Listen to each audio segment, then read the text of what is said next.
on two different sides, but this wall's not real.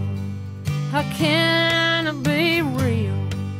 It's only made of concrete and barbed wire.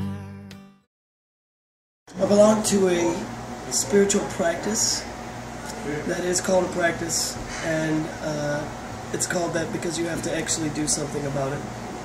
I'm a Nichiren Daishonin Buddhist. It is a form of Buddhism that originated in Japan in the 13th century, and it's a very clean form of Buddhism that returns you to your own source of Buddhahood. And I do practice it. The practice calls for doing morning prayers and evening prayers, and we predominantly chant the title of the Lotus Sutra repeatedly. So we chant Nam-myoho Renge Kyo and believe in the possibility of world peace through everyone starting by finding peace in their world first.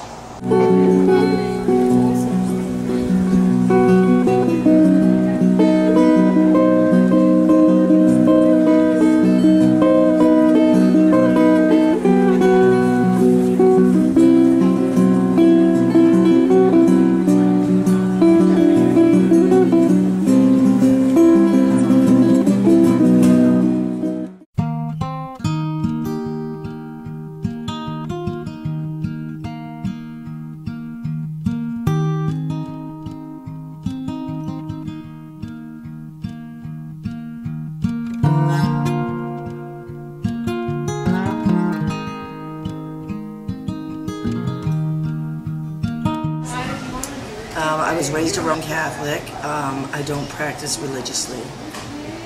I don't want to say I'm one of those people who just go to church on holidays, but well, I go more often than holidays. I have a sister that's very, very close to the, she's stuck with it for many years, and especially when I go home to visit. My nephew's an altar boy. He's been one for several years, and I'm more on a plane of more of a spiritual guidance, so I don't really go a lot with the rules of the Catholic religion. If you go back into the Bible, and this I do know, there's a tremendous amount of homosexuality in the Bible. If you go back to the artworks of like Michelangelo and the great artists, there's always women with women, especially men with men, men with many women, So for the Catholic religion to preach as much as it does, and they don't practice what they refer you back to follow, I just kind of try to stay clear of it. I just don't, I try not to be judgmental. I use whatever's best for me. I had a very traumatic experience with probably the person, the closest being I'd ever been to. I had a very good friend for many years who was diagnosed with cancer at the age of 32. And she died from that disease at the age of 40. Even as far back as when she first got diagnosed in '97, my will to turn towards my God just was not there at all. It just wasn't. In hindsight, when I look at, and we had a relationship for a couple of years. What worked better for her and I was the friendship on the other side of the relationship, and especially during the course of her illness.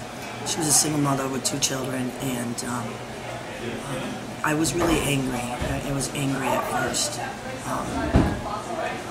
After she passed away, I realized that I really didn't have any kind of animosity or resentment towards God or my religious beliefs, because for the experience that I had once the sadness passed, and I realized the gift of being able to go through this whole journey with her, from the first diagnosis to the years of her illness, and then being with her in those final 2 weeks, and her passing, and having to make decisions for her children, and it's just that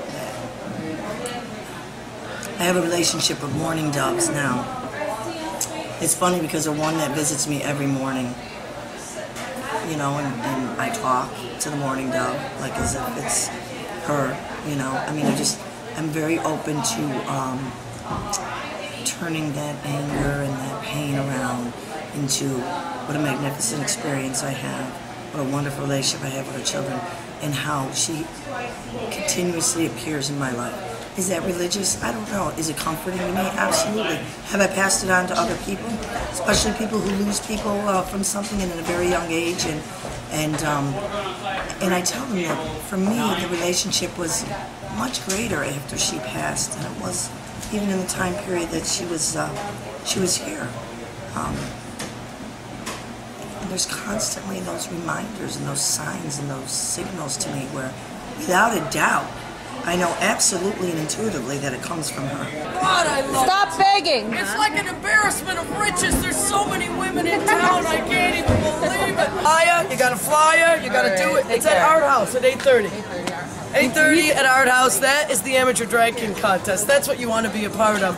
Oh, but I didn't bring my stuff to get in drag. Don't worry, we got everything it takes to put you in drag. So come a half an hour early. Even though you're going in dude drag, you're still a chick, and that means it's gonna take a while to turn into a dude. I know! I already started with this, just to help me. You know how long it takes to put the hair away? A long time. I guarantee you, you are not going to recognize me when the hair is gone, and I appear as one another. Because once you've had one, you're going to one another. I was raised Catholic by a single parent who did not even believe in it herself. But she was so afraid that her kids would not have a moral compass that she squeezed us into morality by way of oppression. So, being raised Catholic was definitely a lot of anti-homosexuality. There was anti-sexuality. They were against masturbation even.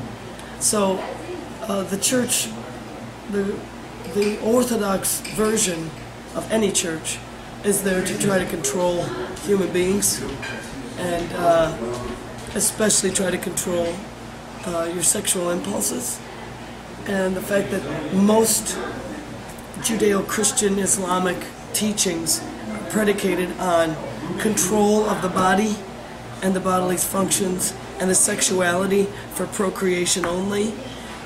If they really believed that, I wish that they would just try to enforce that for themselves and leave us the hell alone. If they really think that homosexuality is such an abomination, then why are they practicing it in bathrooms and in confession booths?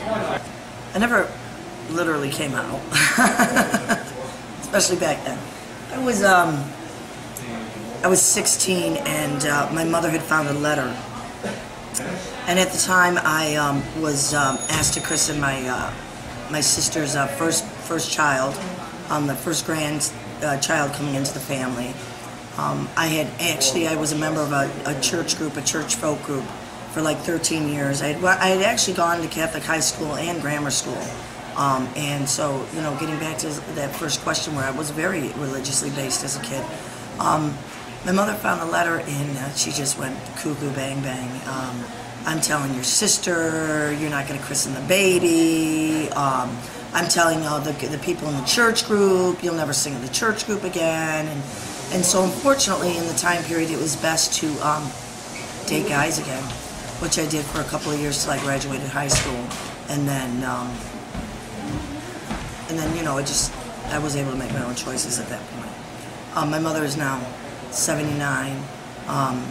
I hadn't brought around a lot of people during the course of my years as far as family events and stuff. A lot of times I just showed up myself. And but now at her age now, it's irrelevant, you know. It's not even an issue.